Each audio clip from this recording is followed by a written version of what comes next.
Baik, Assalamualaikum warahmatullahi wabarakatuh. Kita sudah bersedia. Alhamdulillah bagi mereka yang dalam keadaan sihat walafiat, kita doakan lagi sekali kepada mereka yang tengah sakit dan melalui dugaan Allah supaya selalu kita minta mereka bersabar dan kita sama-sama doakan syafakallah pada mereka, semoga cepat sembuh. Betul? Okey, yang lain malam ni cerita simple tetapi tak sesimpel bila you tengah sakit. Orang yang tengah, siapa pernah kena ulcer yang lebih daripada seminggu ataupun lebih daripada seminggu, tak apa juga. Dia setahun tu minimumnya katakan 3-4 kali. Ada tak? Yang ni yang saya nak fokuskan. Yang lebih daripada 3-4 kali setahun.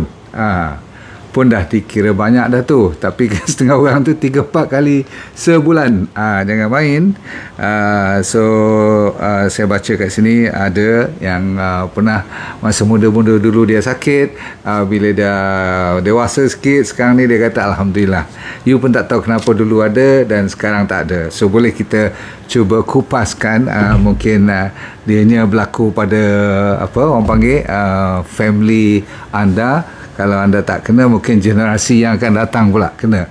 Jadi kita kena share pengetahuan pada malam ini. Boleh? Alright, kita mulakan.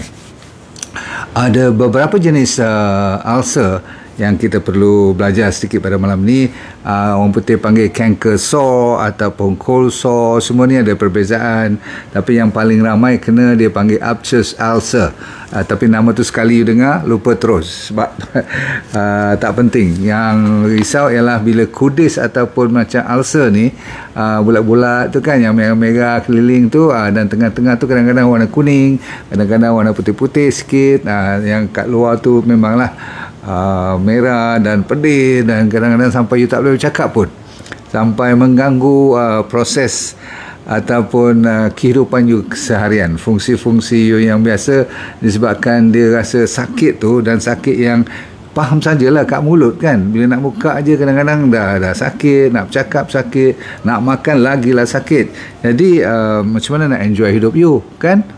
Simple, tetapi you kena dengar sampai. Kalau penyakit ni dibiarkan terus, ada isu-isu yang kod-kod you terlepas pandang, sehingga kan ada penyakit yang serius seperti kanser pun boleh mengeluarkan keterampilan sakitnya macam ulcer sahaja buat permulaan. Okey. So kita check, ada selalunya dua jenis ulcer yang paling kerap berlaku. Lebih daripada 20% daripada rakyat kita ataupun kita sendiri kena. Dan 80% daripada semua satu orang kata apa, makhluk yang hidup dinamakan manusia dah pernah kena dalam hidup mereka. That means 80% of us dah pernah berpengalaman kena ulcer.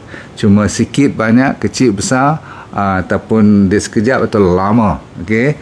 Baik tuan-tuan sekalian, ada dua, satu yang dipanggil canker sore ataupun yang panggil ulcer dalam mulut tu, itu dipanggil canker sore. Tapi nama tu saya kata tak apa, tapi kena bahagikan kepada dua sebab dia ada perbezaan.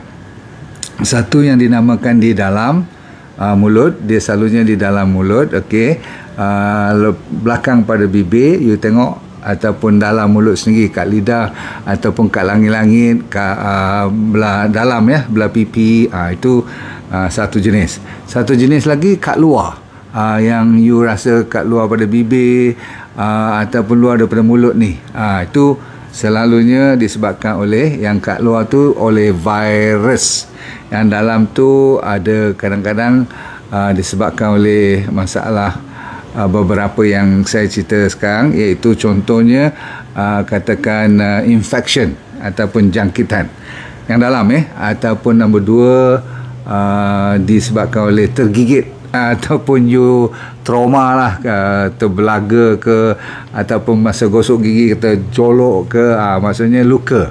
Okey. Ataupun orang perempuan terutama sekali masalah hormon, lelaki pun sekarang ada masalah hormon juga. Ada kes-kes yang sedikit ada genetic factor, maksudnya keturunan. Kalau mak bapak you selalu cerita dia orang pun rajin pecah mulut, ada ulcer sampai dah dewasa ni pun ada lagi, you kena hati-hati. Okey. Selalunya ada vitamin yang saya akan kupas mendalam sedikit sebab ramai orang tak sedar dia heran kenapa senang sangat dia kena, dan kenapa bila kena tu lambat nak baik kalau bandingkan dengan orang lain. Kan dah ambil macam-macam dah, ubat doktor pun dia ambil, nanti kat farmasi pun dia beli. Tu pun saya nak cerita apa yang bagus you buat. Kalau tak perlu buat kat rumah cukup, ada bahan-bahan yang mudah kita pakai. Alright. Ada juga jenis-jenis ubat yang you makan. Setengah ubat-ubat yang orang Melayu panggil panas lah, badan kita terjadi panas, dia boleh jadi ulcer dalam mulut pun. You pernah dengar kan ubat-ubat setengah tu seperti antibiotik atau ubat-ubat painkiller, dia boleh menyebabkan, atau ambil steroid, jangan main ada juga jenis-jenis makanan yang you tak sangka dia boleh menyebabkan ulcer. Siapa boleh tahu makanan apa yang you makan? Selalunya kalau allergic lah, boleh pecah-pecah mulut ni, jangan main. Okey. Tapi jarang-jarang lah you allergic, you mesti dah tahu kalau benda tu tak boleh makan, pecah mulut, dan kali tak makan lagi dah, so dia tak akan berulang. Saya nak cerita malam ni yang kadang-kadang yang biasa-biasa you makan tu, bila contohnya nenas, yang orang panggil ada macam bisa dia tu, dia macam menggigit kan, nenas kan, jaga baik-baik. Ataupun makanan yang terlalu pedas, yang kadang-kadang sampai jadi ulcer pun ada. Setengah orang, of course, makanan-makanan yang acidic, ataupun setengah orang tak sempat air tu nak sejuk sikit ataupun nak jadi suam, you dah langgar dia. Maksudnya tengah panas baru siap mamak, baru sampai letak aja kat depan you punya meja tu, you zap, tak sempat nak hembus pun. Boleh pecah, atau boleh merosakkan lapisan you punya mulut tu, boleh sampai jadi ulcer pun. Okey. Lagi ada masalah imun. Kalau you tengah, orang panggil apa, kena attack dengan virus lain, demam lain, ada penyakit lain, maksudnya you diserang oleh, contoh, minta maaf cakap, kalau kena COVID ke apa, atau kena penyakit lain lah, boleh. Selalunya orang yang pergi buat rawatan seperti kemoterapi atau radiasi, kan, radiation tu boleh juga. Jangan main. Dan of course, kalau you tidak orang kata apa, hygienik, tak bersih, tak pandai jaga bahagian gigi terutama sekali, dan setengah orang sampai ubat-ubat gigi pun, kalau salah jenis ubat gigi pun boleh jadi ulcer juga. Okey. Makanan-makanan yang selalunya ada benzoid. Benzoid tu adalah preservatif. Tahu tak, jeruk-jeruk semua tu kan, kalau you tengok ada tulis SLS, pernah dengar kan, lauryl sulfate tu dalam you punya ni lah, makanan ataupun kosmetik, jaga baik-baik. Okay? Boleh menyebabkan dapat ulcer pun. You perasan tak, benzoid ni kadang-kadang kalau you ambil, siapa pernah ambil makan chips, tahu tak, potato chip, yang berlapik-lapik, you ambil sampai tengok TV dah habis satu kelongsong tu, yang ada garam-garam dia tu, MSG dia tu, pemanis dia, perasa dia, pengawet dia, yang tu boleh menyebabkan pecah mulut. Setengah orang boleh dapat ulcer of the mouth. Okey, banyak saya cerita tentang yang belakang pada lips ni, sebab yang ni kebanyakan, most of the people have this. Tetapi yang tadi yang kita jangan lupa ialah yang kat luar tu, yang viral tu. Sebab viral tu sebenarnya lebih dangerous. Yang ni selalunya dia akan baik dalam masa paling lama 10 hari lah. Okay. 2 minggu tak baik dah lain cerita. Okay. Yang saya baru cerita tadi. Sekarang yang saya patah balik yang cerita tentang virus ni, tadi saya lupa nak cerita stres. Saya tinggal stres kat belakang sekali, sebab sebenarnya stres lah sebenarnya punca utama yang dapat ulcer semua tu. You perasan tak, bila nak exam je keluar ulcer ni. Ataupun you yang pekerja kat pejabat ataupun jadi bos-bos ni, bila ada masalah dengan anak buah you ataupun masalah tak boleh selesai, you pun kadang-kadang kena marah dengan bos lagi, you tak boleh jawab dan sebagainya. Ataupun ada deadline yang you belum sempat nak buat kerja habis semua tu, boleh dah jadi stres. Kan, orang nak ambil exam selalunya dia punya immune system dia jatuh sikit, naik balik, timbul ulcer, kadang-kadang tempat yang sama pula tu. Alright. Jadi anda sekalian, bila datang balik cerita kat luar ni, ada satu jenis ialah yang ada blister, Ada satu yang tak ada blister. Blister ni maksudnya cecair. Kan you perasan tak, boleh pecah-pecah keluar air tu, selalunya yang tu adalah virus.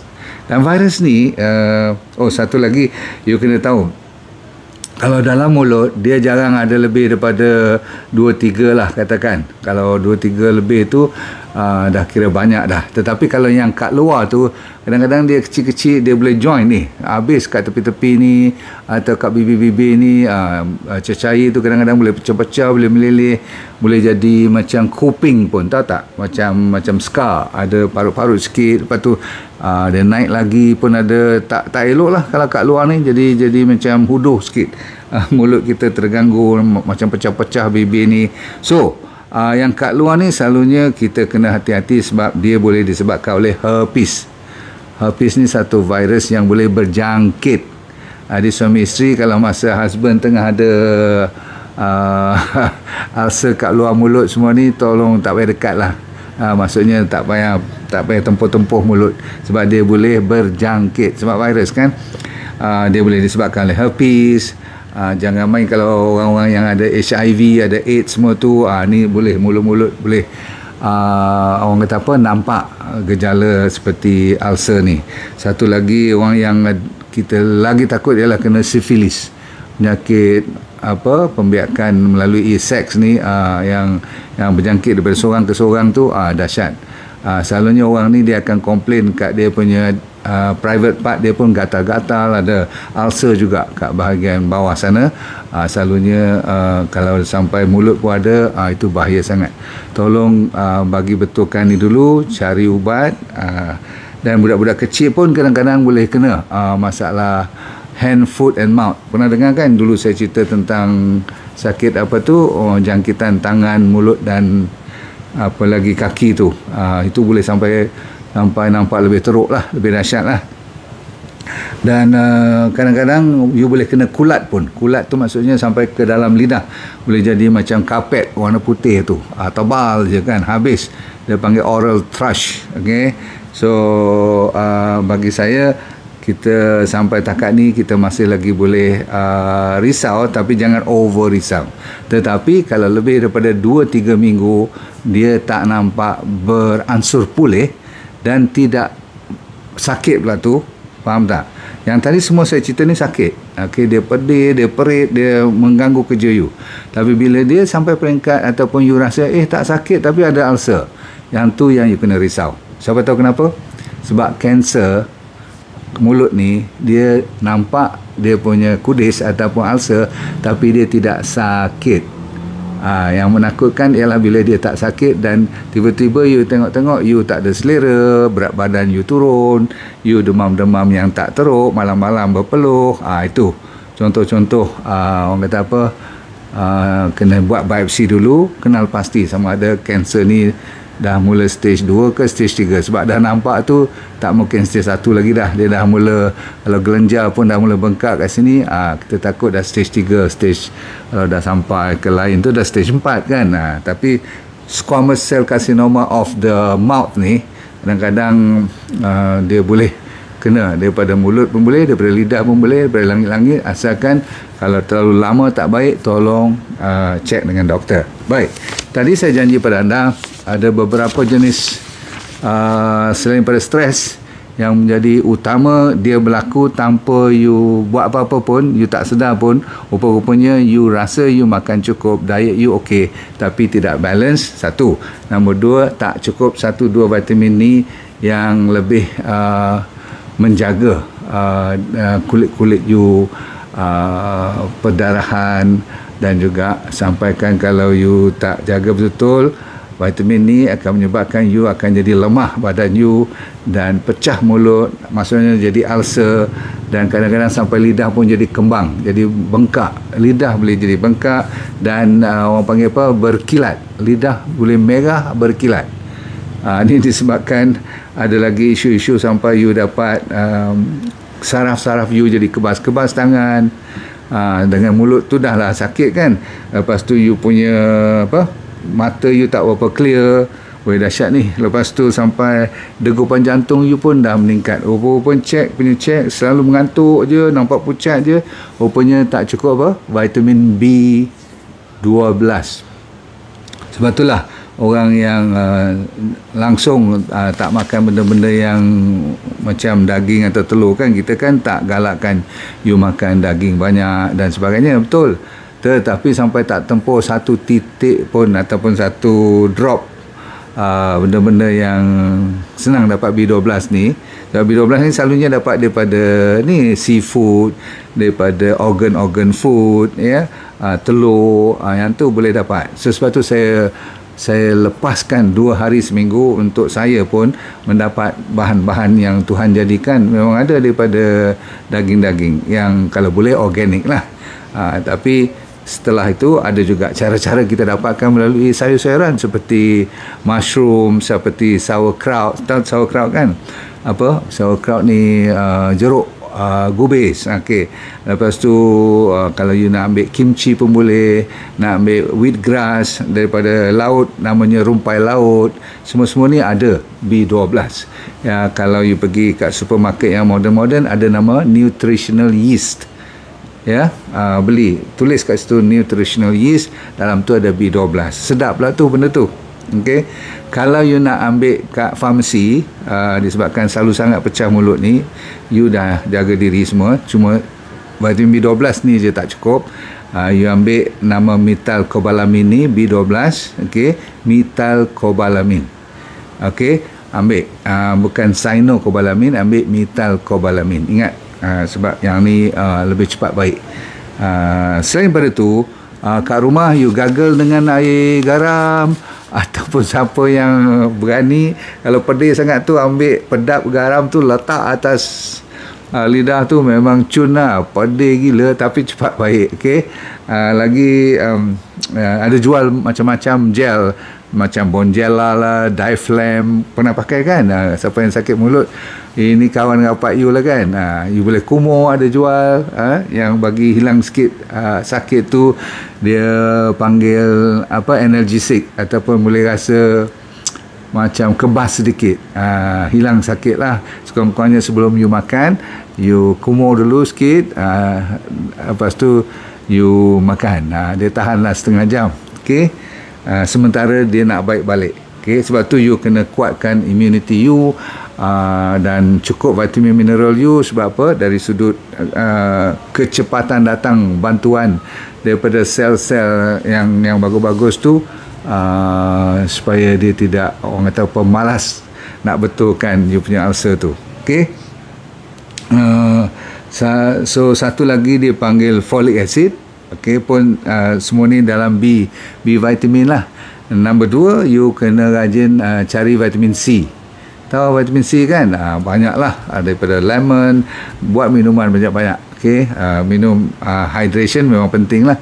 Jangan bagi kering badan pada masa ni, sebab lagi kering lagi sakit dan lagi lambat nak baik. Okay, lepas tu of course you boleh ambil sacha inci oil, sebab omega 3 adalah lawan radangan. Very important, 2 vitamin D3K2 dengan, saya kata apa terlebih, omega 3. Ini memang you baca kat mana pun, siapa-siapa yang ada radangan, maksudnya inflamasi, 2 ni wajib, D3K2 dengan omega 3. Vitamin C memang terkenal.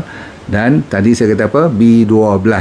B12 you boleh cari sendiri, ada kat farmasi, no problem. Last kali ialah bagi mereka yang selalu sangat tak pasti sama ada dia nak pergi jumpa doktor, tak pergi jumpa doktor, senang je. Okay? Apabila dia lebih daripada 2 minggu tak baik, you kena jumpa doktor. Senang fikir. Okay, kalau 3 minggu, sebulan tu kira dah lambat sangat. Sebab apa? Saya bukan apa, saya yang risau yang ujung saya cerita tadi tu. Sebab saya pernah tengok orang kena cancer of the mouth, bila dah kena operate besok, Masya Allah, kesian dia. Dia kalau kena kat lidah tu, sebelah lidah kena potong. Bayangkan, nak cakap dah tak sama macam dulu kan, nak makan dah tak sama. Kalau dia kena sampai kat pipi atau masuk ke dalam belakang ni, lepas tu kena pula tulang rahang ni kat sini, kadang semua ni kena potong ni, habis. Lepas tu kena radiasi lagi, kena kemo lagi. Saya ada kes-kes yang saya pernah tolong rawat. Memang kesian, betul ya. So saya minta anda pada malam ni, walaupun saya cerita cuma ulcer, padahal saya berminat untuk you menjaga supaya tidak sampai kena kanser. Kita nak dunia kita bahagia, akhirat kita syurga, dan kita pandai-pandailah lepaskan, let go. Okey, yang lepas-lepas tu supaya kita boleh feel good all the time.